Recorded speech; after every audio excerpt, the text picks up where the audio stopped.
There's some boxing headlines out there that I just wanted to get your take on.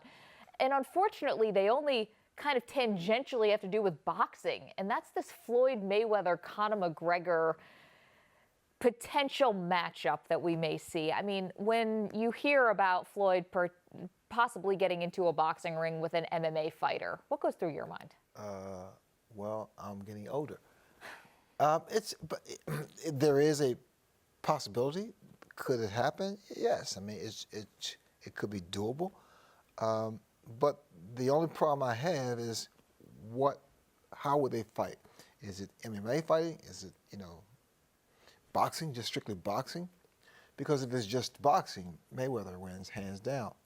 But if McGregor's if he's able to kick, no contest. Recently, Oscar De La Hoya came to our studio, sat right where you were sitting.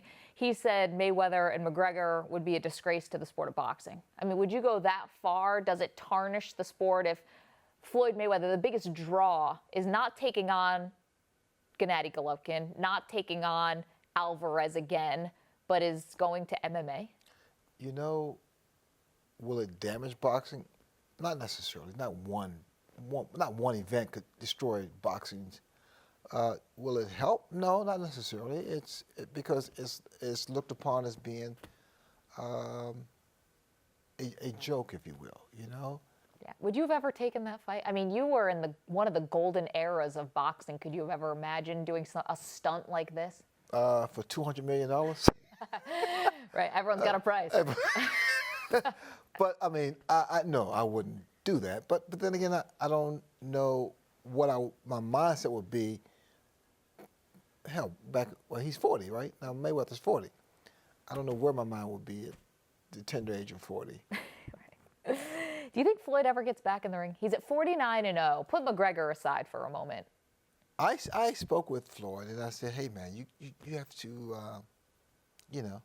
go for that big 5-0. And he said, Ray, I'm just, surveying the fights out there, and I don't know. And maybe this is the one that he wants. It seems like from the outside, just watching your fights, you always felt like you wanted to put on a show. You wanted to give fans their money's worth. You never ducked a fight. I mean, just really putting it all out there on the line. Do you see that same thing from Mayweather? I don't know if he feels that same, I don't want to say that he owes it to the sport. I just don't know if he has that same motivation. That's a very good question. When I go into the ring, I don't think about entertaining the fans. I go in there to fight my fight, and that's what Floyd does. He's in there to fight his fight, and I mean, if it's appealing to the fans, great, and that's the way he fights. I mean, he's a defensive genius.